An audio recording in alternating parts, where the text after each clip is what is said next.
What is up, everybody? It's Cody with Blood Money MMA Bets, and I'm back with another full card breakdown. This is for UFC 289, Amanda Nunes versus Irene Aldana. Not the greatest card in the world. It's only got 11 fights. It's a pay-per-view in Canada. A lot of Canadian fighters on it. But we're gonna make the best of it. Just like last card, wasn't the greatest card in the world, but we're still gonna make the best of it. Make some money, man.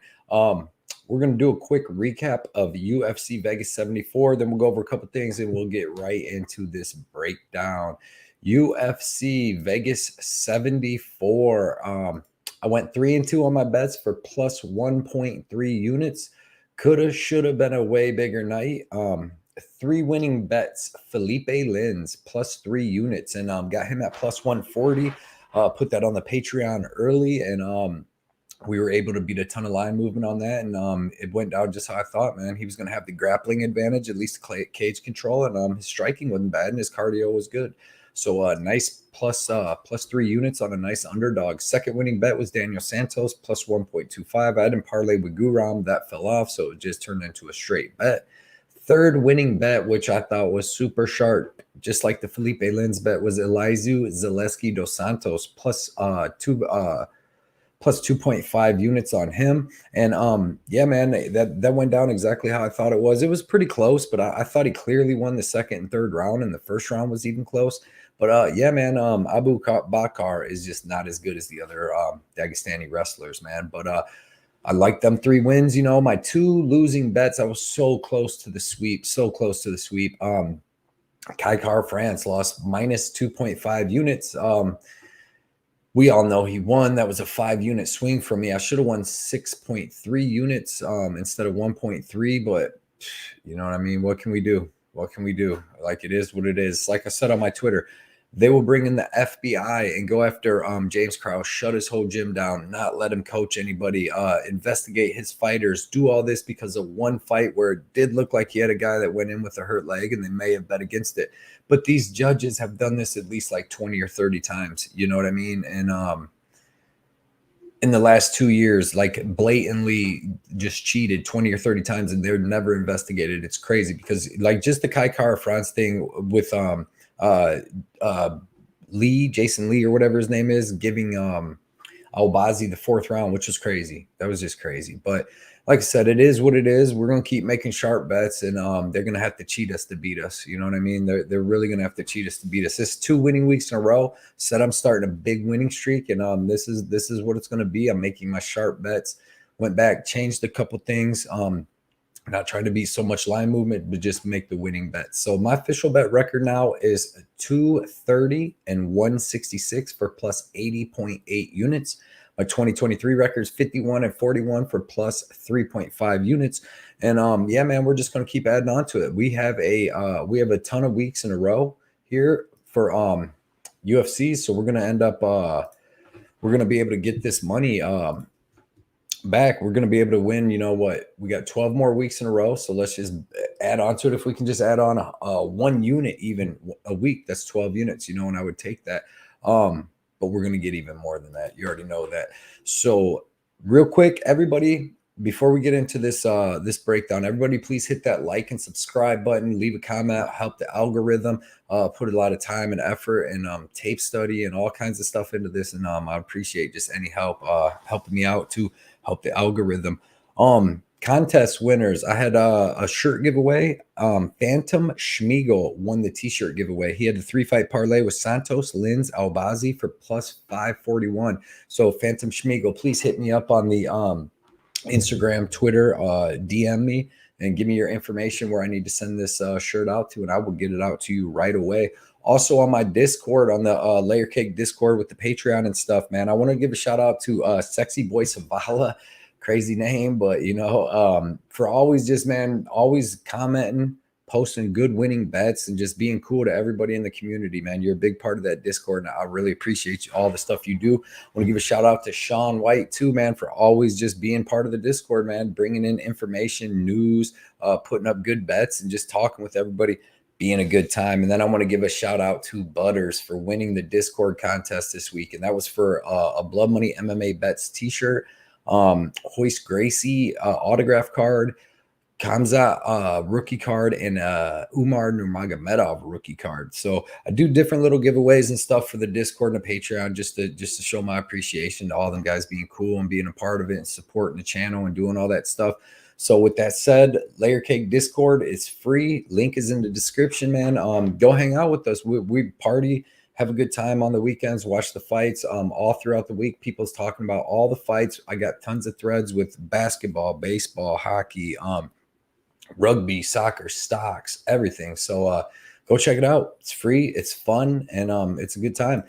Also, my Patreon is up and running. It's killing it. It's doing good. I get my early bets on there. You're gonna beat a ton of line movement. You're gonna get my DraftKings lineup that I put in this week, which was killer. I went 5-1 on that. And anybody that used it, I guarantee won some money.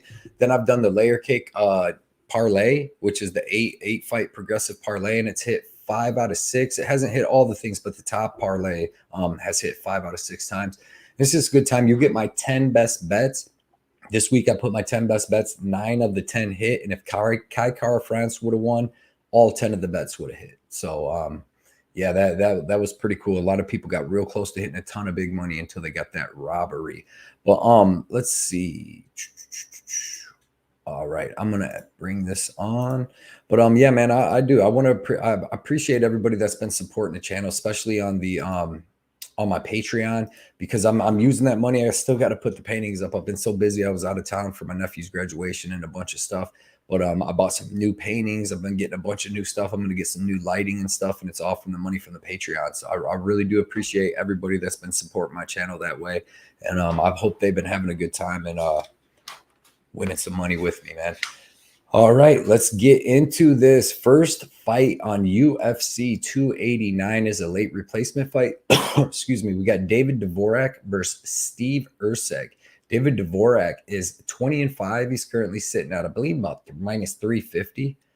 He's 31 years old, 5'5" with the 68-inch reach. Steve Erceg is 9-1. He's currently sitting at, I believe, like plus 250.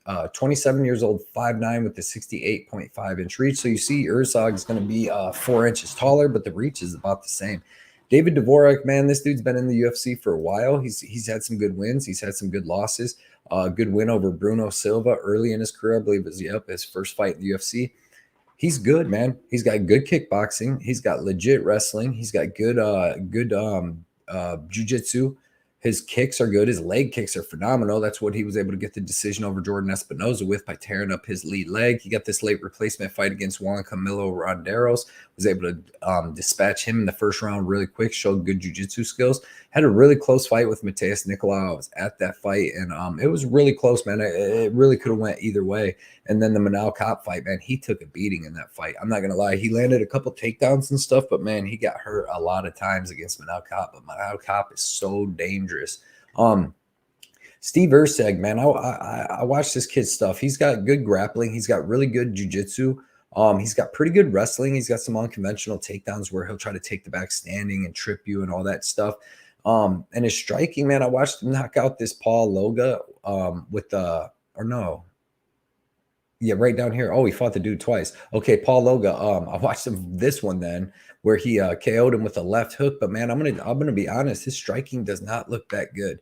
It looks kind of stiff, you know, and he does some feints and stuff, but it just doesn't look like he's that comfortable striking, and he's going to want to wrestle and grapple. And I just believe in this fight right here, man, that's going to be really tough for him, because I believe David Dvorak's going to have just as good, if not better, wrestling.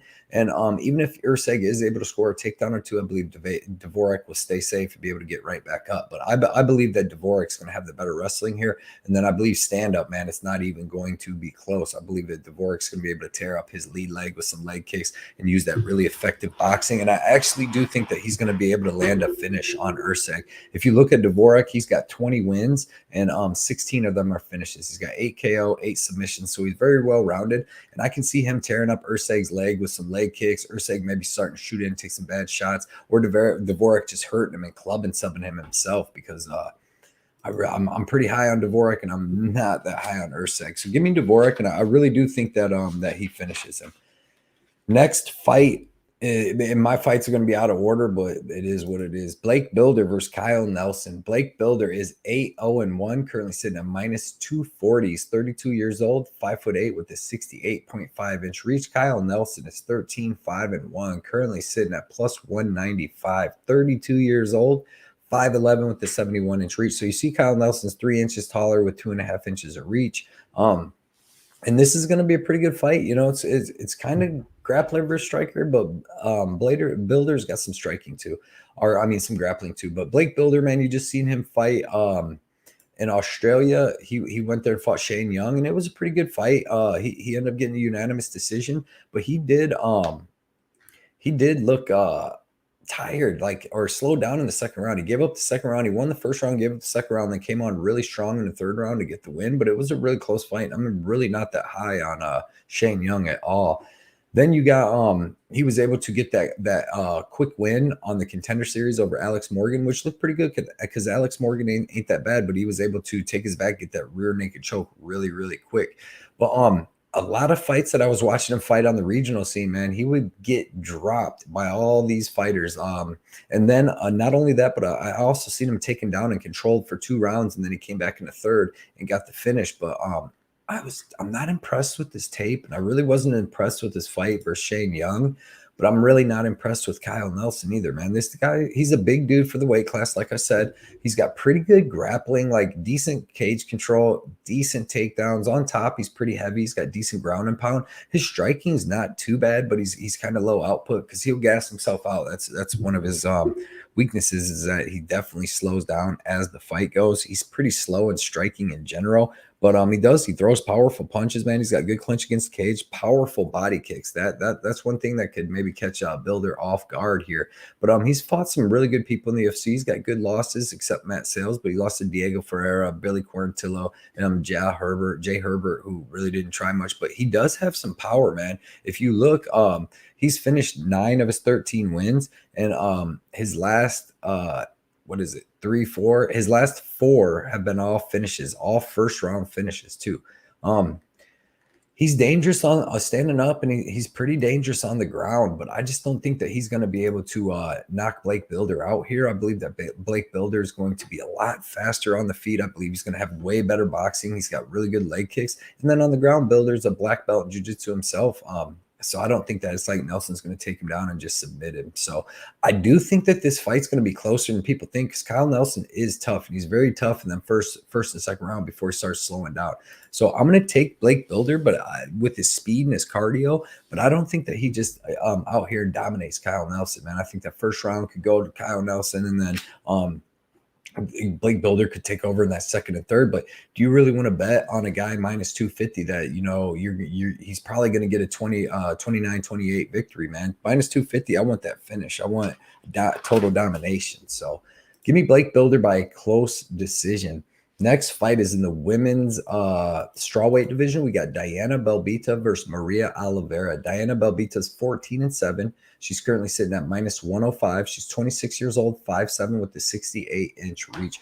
Maria Oliveira is 13-6, currently sitting at minus 120, 26 years old, 5'6" with the 69-inch reach. So everything's about the same. Belbita's 1 inch taller, but Oliveira has 1 inch of reach on her. So Diana Belbita, man, she's from Romania. She's got really good kickboxing. She was like a Romanian national champion or something. She's got good kickboxing. She's got really long punches that she throws from like kind of weird angles with some pretty good power. She's got a pretty good clinch. She throws nice punch kick combos. You know, she's going to throw that 1-2 and finish it with a leg kick. She's got nice power in her right hand. She was able to drop Hannah Goldie with that and really put a beating on her. She almost got her out of there. And she works the body a lot with punches and kicks, and I really like that. She throws long looping punches with power, like I said, and that's where she can crack girls, and she can really get around their guard just at the angle she comes with.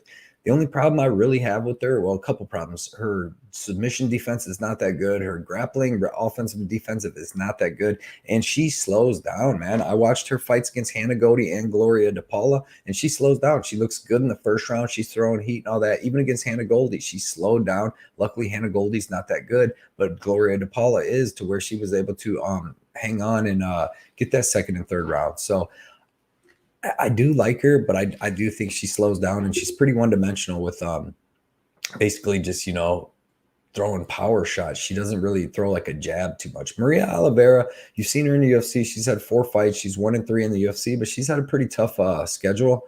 Or wait, she's 2-1, right? 1-2 in the UFC. I'm sorry. Tabitha Ricci, tough fight, good fight, you know, and she didn't get killed in that fight. It was a pretty decent fight, but she did lose to her. Then she got that split decision win over Gloria DePaula, which was a tough fight, where she kind of got pieced up a little bit the first, came back in the second and third, was able to come back, get the win. And against Vanessa Demopoulos, that was a very good fight, and she ended up getting taken down here and there, but Vanessa Demopoulos has good wrestling, good jiu-jitsu, and pretty decent striking. She's definitely a lot better than Diana Belbita.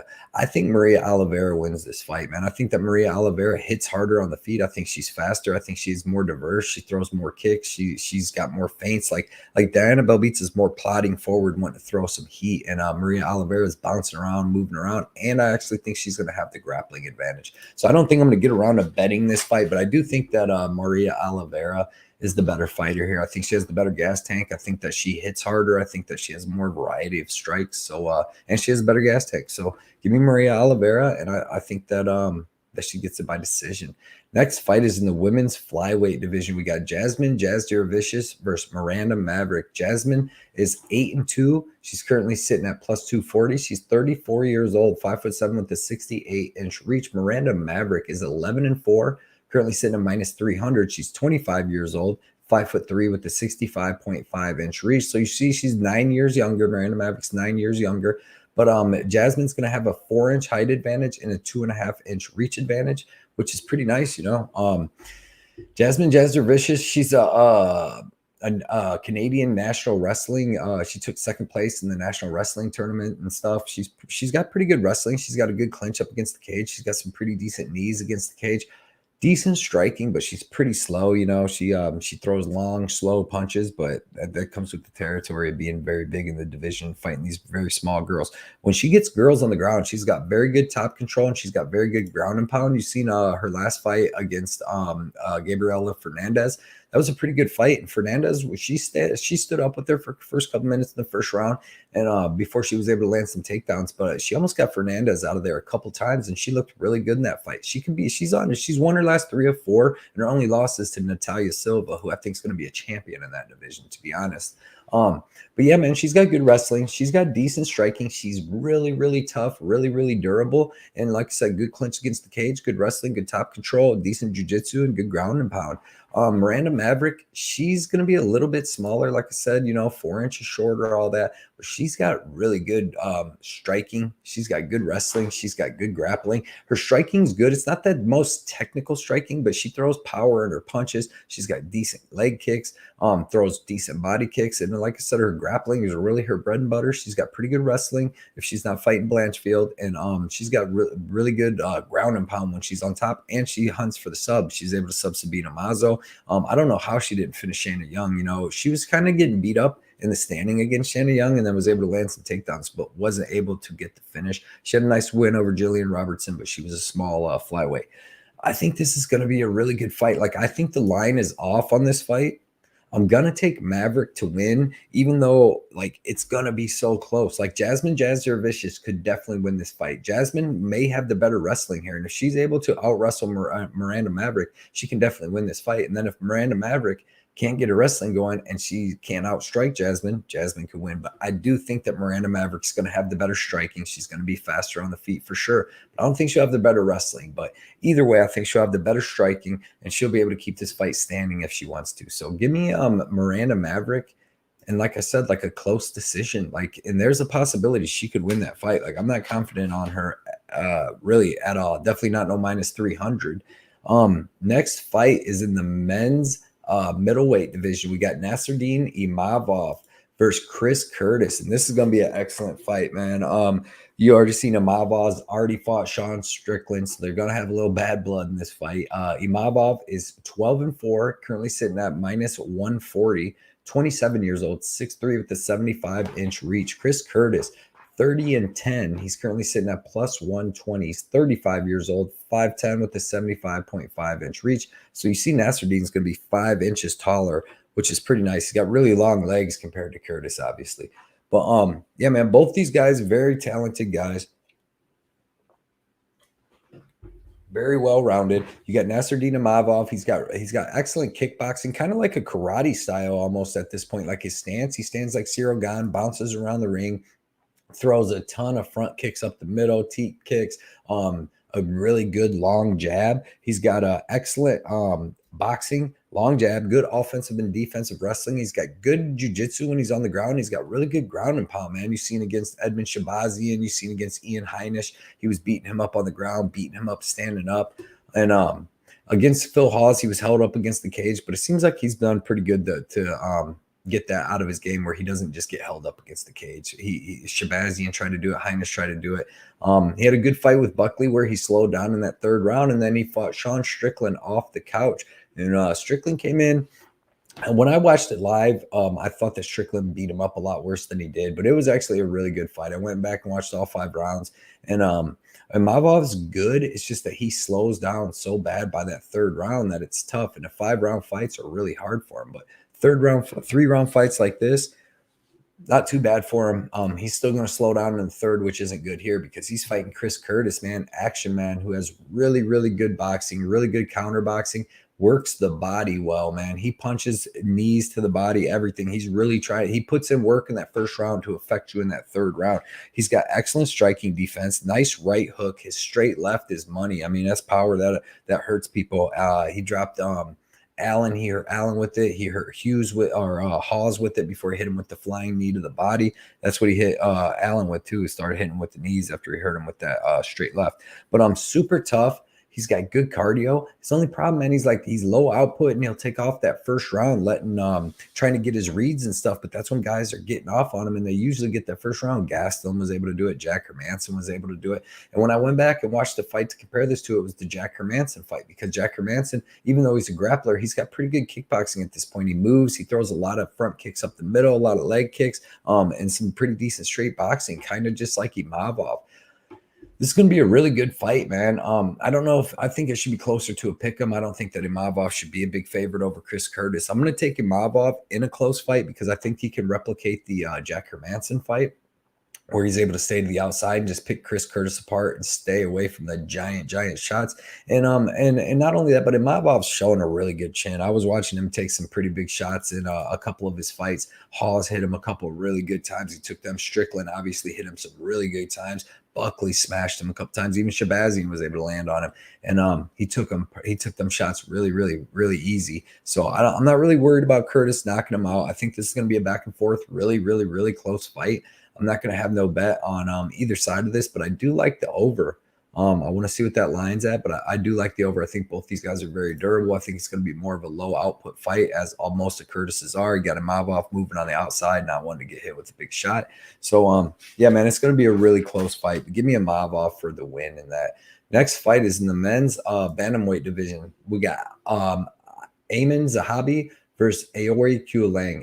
Aieman Zahabi is 9-2, currently sitting at plus 105. He's 35 years old, 5'8" with a 68-inch reach. Aoir Quileng is 24-9. He's currently sitting at minus 130. He's 29 years old, 5'7" with a 69-inch reach. So you see, Quileng will have 1 inch of reach, and Zahabi will have 1 inch of height. Aieman Zahabi, Faraz Zahabi's brother, pretty good fighter. You know, he's pretty well rounded. You don't really see much of his grappling out of him, but he does have pretty good offensive and defensive wrestling, and he does have pretty good jiu-jitsu. Excuse me. He's got good kickboxing, switch stance kickboxing, but he's very low output. But he's looking to counter you, just like he did Draco Rodriguez, knocked him out cold.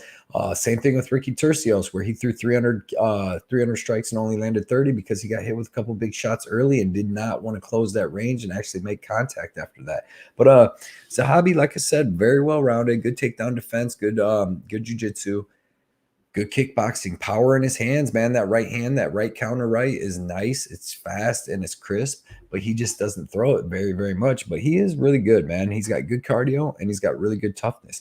Aoir Quileng, he's got good boxing, man. That's the one thing that I did notice about him that I liked a lot is he's got really crisp boxing. He's got power in his left hook and his right straight and his right uppercut too. But power in both hands, super fast. To me, he's definitely going to have the speed advantage here. He's going to have the volume advantage.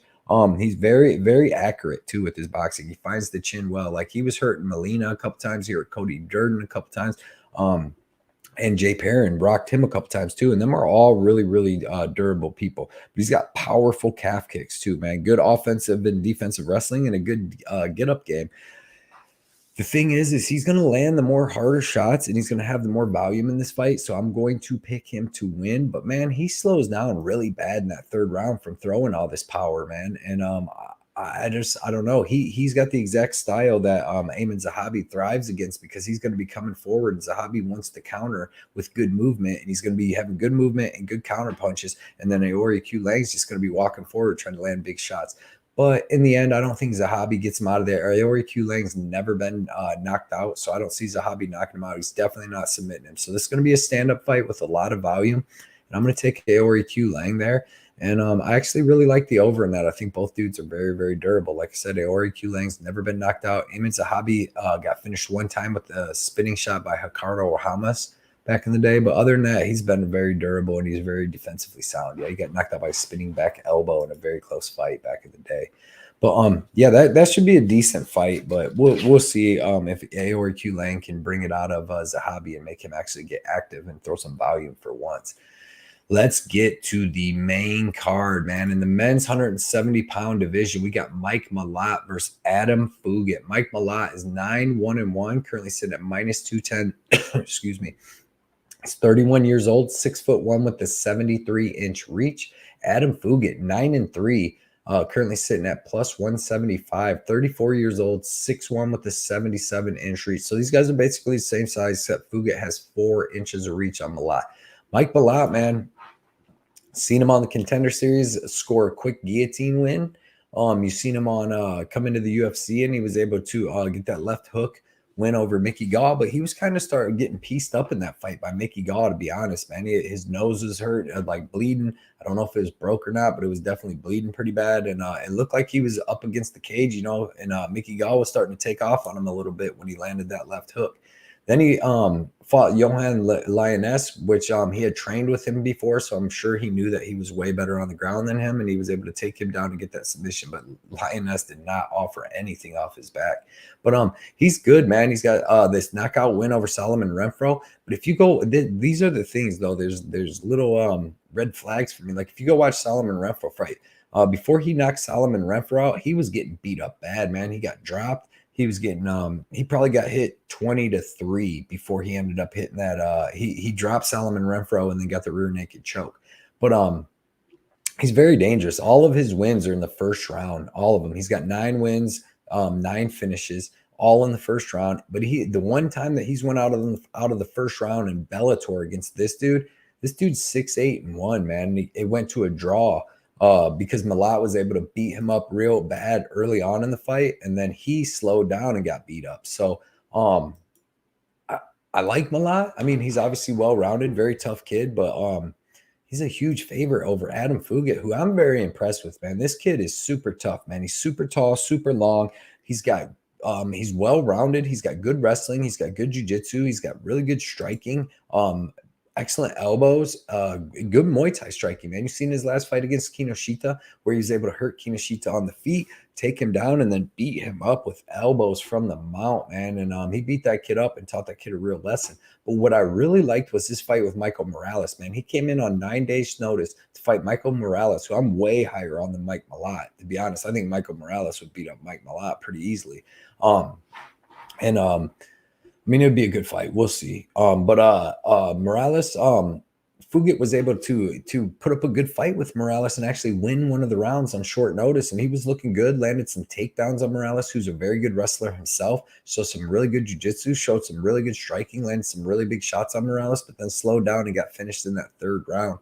But gave a really good account of himself against somebody I'm really high on. I'm actually high on Kinoshita too, man, and he was able to throw a beating on him. He's very tough, very mean. He's got good offensive and defensive wrestling, really nice Muay Thai knees and elbows in the clinch. That was one of his bases was Muay Thai. His top control and ground and pound are sick. You've seen him with Kinoshita. Powerful kicks all over the body. He'll open a fight and throw like 3 or 4 high, left head kicks. He'll throw 3 or 4 left head kicks to 2 or 3 hard left body kicks, man. The dude's crazy. He's tough. I like his style. I feel like he's a junkyard dog. I feel like he's going to fight for every bit of my money. And I bet him here, man. I bet him. I bet him at plus 175. I believe that he can survive a very tough first round because, like I said, against Morales, man, he took some really big shots there and was able to survive them and eat them in the first round. So he's going to survive against Mike Malott. And then after that, I believe that Mike Malott is going to slow down like he showed before because he goes hard in that first round for that finish. And I also don't think Mike Malott likes adversity, man. He was knocked out by Akeem Adawadu by an elbow. But I think Adam Fugitt, man, he's just going to be like the bigger dude here. He's going to be tough, and he's going to be able to survive that first round. And I think that the first time that he gets to become the hammer in this fight over Mike Malott, he is going to take over, and I think he's going to get Mike Malott out of there, to be honest. So, yeah, man, give me Adam Fugitt with some big underdog odds. Plus 175. I love it. I love it. Next fight is in the men's 145-pound division. We got Dan Ige versus Nate the Train Landwehr. Dan Ige, 16-6, currently sitting at minus 230. He's 31 years old, 5'7" with a 71-inch reach. Nate Landwehr, man, 17-4, 35 years old, 5'9" with a 70-inch reach. Dan Ige, man, very well-rounded fighter, jiu-jitsu black belt, pretty good wrestling, offensive and defensive, unless he's fighting some of these best dudes in the world, like Movsar Evelev, Korean Zombie was able to take him down and control him. But he's very good, man. He's got really good power in his left hook that you've seen against Damon Jackson. He was able to put him out with that left hook in his last fight. He's got power in his right cross. He was able to put Gavin Tucker out in 22 seconds with that right cross. And like I said, very, very well-rounded, man. He's got good kickboxing. He's got good wrestling. He's got good jiu-jitsu and good power. He's fought a lot of the really good people in the world. Mirsad Bektik, Edson Barbosa, Calvin Kattar, Gavin Tucker, Chanyeol Zung, Josh Emmett, Movsar Evelev, and then Damon Jackson got a step back in competition. He handled that accordingly. But yeah, man, he's got really good clinch uppercuts, really good forward pressure, and excellent power, man. I don't know if he should be that big of a favorite over Nate Landwehr, though, because Nate Landwehr is freaking very well-rounded himself. He's very, very tough. I know he got finished twice, but then we're by some crazy knees, man. He got hit with knees by both dudes, and Dan Ige is not hitting him with the knee. So these dudes, Nate Landwehr, man, he's very well-rounded himself. He's got excellent defensive wrestling and pretty good offensive wrestling. He's shown very improved jiu-jitsu. I believe he's either got 2 submissions in a row or 2 out of 3. 2 out of 3. He was able to anaconda choke Ludovic Klein, who is kind of built and fights like Dan Ige a little bit, and then he was able to rear naked choke Austin Lingo. But he's man, this dude is a junkyard dog to the highest degree. You've seen in the David Onama fight where he was dropped and hurt really bad in that first round, almost put out 2 different times, survived that, and then big brother David Onama for the rest of the fight and threw a beating on him. Same thing with Ludovic Klein, man. He just pushed a heavy pace. He ate the big shots Klein threw. He was able to grapple with Klein and then push a pace that Klein wasn't able to keep up with, and he was able to anaconda choke him in the 3rd round. Almost had him out of there in the 2nd round. That's how gassed he had him then. But Nate Landwehr is good, dude. Beat good Russians, man. When he was fighting on the regional scene, it wasn't even regional scene before he came to the UFC. He was over in Russia fighting super tough Russians that are like 18-4, getting the wins, man. He's very good offensive, defensive wrestling. Crazy pressure and pace, crazy toughness, crazy cardio. This is going to be such a good fight, man. I'm actually going to take Nate the Train Landwehr. Dan Ige is good, but like we gotta reel this in, like on this line here. Like Dan Ige is good, right? He's got good boxing, he's got good wrestling, he's got good defensive wrestling. But so does Nate Landwehr. Like I don't think Dan Ige is knocking out Nate Landwehr. It might seem like he's a knockout artist like that, but that he got that knockout over Damon Jackson, and that was later in the 2nd round, and then he got the one over Gavin Tucker. But you see a lot of his stuff was going to decision. He had before that 4 out of his 5 of wins. 1, 2, 3, 4 out of 5 wins went to decision. He wasn't finishing Mirsad Bektik. He didn't finish Barbosa. He didn't finish Jordan Griffin. And I don't think that he's going to finish Nate Landwehr, man. I don't think Nate Landwehr is as chinny as some people think. And I think that Nate Landwehr pushes away. Dan Ige slows down in fights, man. He slows down in that 3rd round. That's a proven fact. And Nate Landwehr pushes a crazy pace. And I think Nate Landwehr can win one of the 1st or 2nd rounds. He can even land some takedowns. And I think he's going to put out way more volume than Dan Ige. I think he actually has the offensive wrestling upside. And then I think that he has way better cardio. I think this is going to be a really good fight. I think it's going to go to decision. I'm probably just going to bet the over. I kind of want to bet Nate Landwehr, but I already bet Adam Fugitt. But I'm telling you, man, Nate Landwehr can win this fight. This is a winnable fight for him. Dan Ige is good, but it's not like, it's not like he's coming out here and fighting Max Holloway, Calvin Kattar, them type of dudes. Them dudes all 50-45 Dan Ige. So I don't think Dan Ige gets the finish, and I think Nate Landwehr can win this fight. So I don't understand the odds, man. Dan Ige, Dan Ige was just like plus 120 to Damon Jackson, and now he's minus 250 to Landwehr because people think he's going to come out and just knock Landwehr out. And I don't think it's going down like that, man. So give me Nate the Train. You heard it here, Nate the Train. Next fight's in the men's middleweight division. 1 second, I got to drink some pop and mute this. People get mad.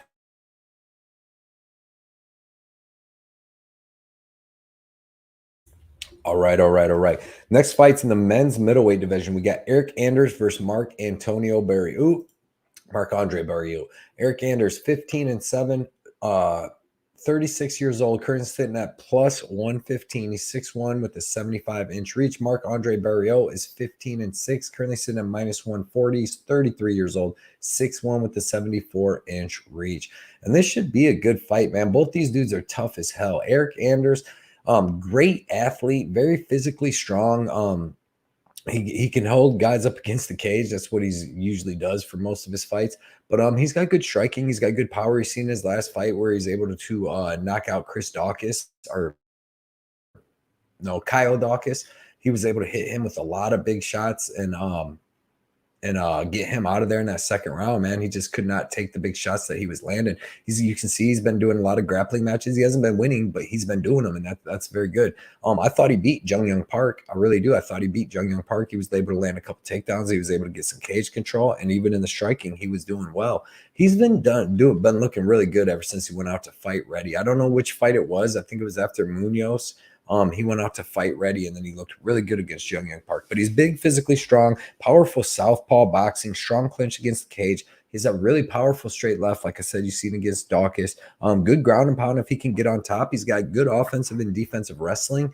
But he tires out. He slows down in the third round. He pushes through it. He doesn't give up or anything, but he definitely slows down. And he's more of a slow fighter, man. Where you got Marc-Andre Barriault, he's not going to slow down, and he's not the slowest fighter. He's not the fastest fighter in the world either, but he's got excellent cardio, man. He's got really good forward pressure and pace. He's always in your face. He's going to take your shot and just keep walking forward, making you back up, making you move around, and that usually gasses people out. It definitely did to Julian Marquez. Marquez won the first round, came out in the second round, and completely fell apart. But Marc-Andre's got really nice boxing.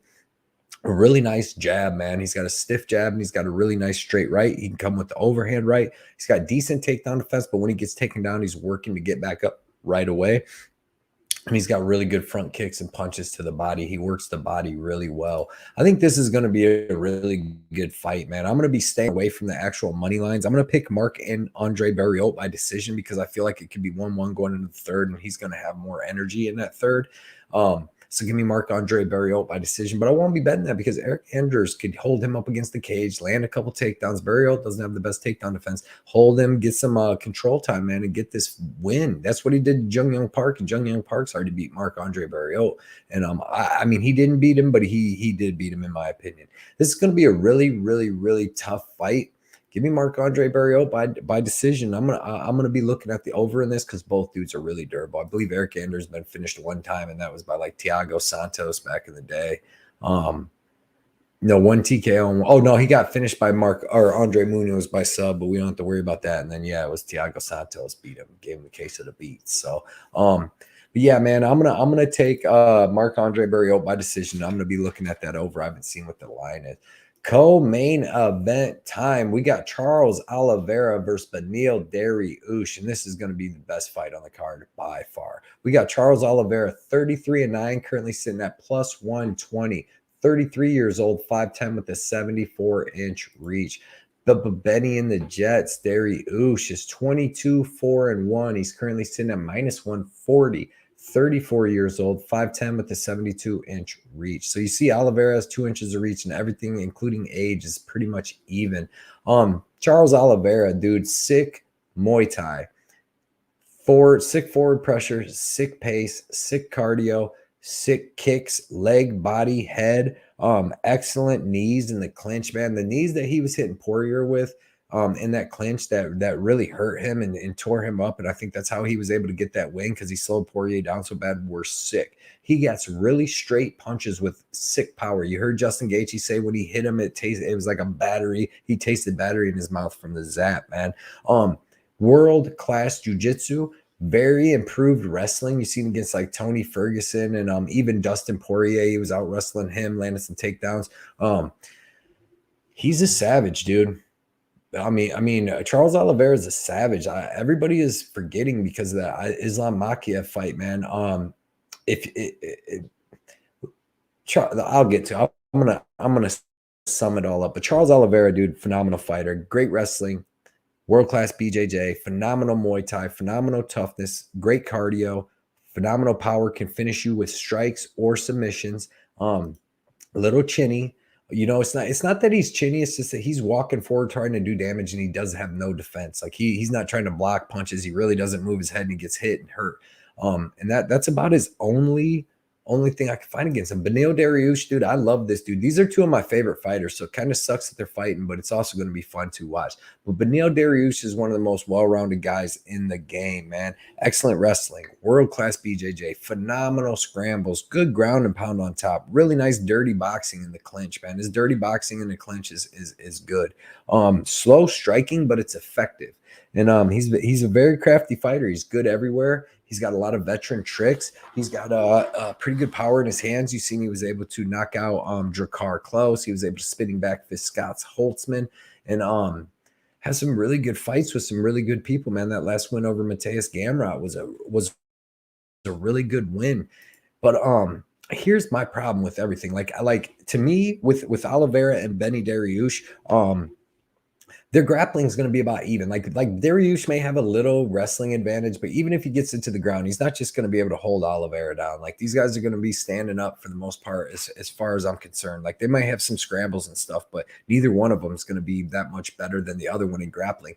But in striking, I feel like Charles Oliveira is so much better. To be honest, I feel like he's got so many more tools. Like he's throwing knees, he's throwing so many more kicks, powerful leg kicks, and then both of his hands, he throws the more straighter punches, and I believe that he's going to have a speed advantage. And Benil Dariush, man, gets rocked. He got rocked against Diego Ferreira a couple times. He got rocked against Drakkar Klose really bad. He gets rocked in these fights against these lower level guys. And you see, man, he is on a good winning streak. He's won 2, 4, 6, 8 in a row. But look at the guys he's beat. Thiago Moises, Drew Dober, which was a good win, but we know Drew Dober's ground game isn't that great. Frank Camacho, Drakkar Klose, Scott Holtzman, Diego Ferreira, old Tony Ferguson, and basically only a grappler in Mateus Gamrot. He didn't have really nothing to worry about there. And I think Benil Dariush slows down more than Charles Oliveira too. If you watch Benil Dariush again, when he had to do a lot of scrambles and Diego Ferreira, man, he slowed down a lot in that. I don't know why my thing starts slowing down. Sorry, towards the end of this, like my internet for some reason starts slowing down on Tapology. But yeah, man, here's one thing. And if you go look at Charles Oliveira, his strength of schedule, man. If Benil Dariush had fought Charles Oliveira's last 4 opponents, he would be 0-4 in his last 4 fights, man. If we're going to be honest, because Michael Chandler is too fast and too strong, and his wrestling's too good for Benil to get the fight to the ground. And I believe that Michael Chandler would put Benil Dariush out. Dustin Poirier, I believe that he would beat Benil Dariush too, because he doesn't have that crazy striking, that in the knees and the clinch that Charles Oliveira was able to use there. And then Justin Gaethje, I believe that he would beat Benil Dariush too. And then obviously Islam Makhachev, be a good fight, but I think he would beat Benil Dariush too. I really like Charles Oliveira here. I went into tape, I'm going to be honest, man. I went into tape expected to want to bet Benil Dariush, but after tape, man, I just think the striking's so much different. I think Charles Oliveira is so much more dangerous on the feet. I think that he's got so many more variety of strikes, so much more clinch work. There's just so much stuff, and this is going to be a really good fight. I'm picking Charles Oliveira. Picking him by finish, man. I think that he rocks. Listen, I'm gonna bet the under on this fight. I hope I can get a good line on that under 2.5. Whenever my casino releases them, they might not even release this line until next Monday after the fucking fights are over, because that's what they've been doing to me. But dude, both of these dudes fight crazy. Like, they're going for the finish and they're getting crazy fights. Look at Benil Dariush with Jakar Close, Scott Holtzman, Mateus Gamrot, all these people he's fighting, man. They go out and they go for the it's like kill or be killed. Benil Dariush has been finished in believe all 4 of his losses. Yeah, all 4 of his losses, 3 TKOs, 1 submission. Against Jakar Close, man. Diego Ferreira, even. It's just nonstop go from the beginning. And he's been finished in all 4 of his losses.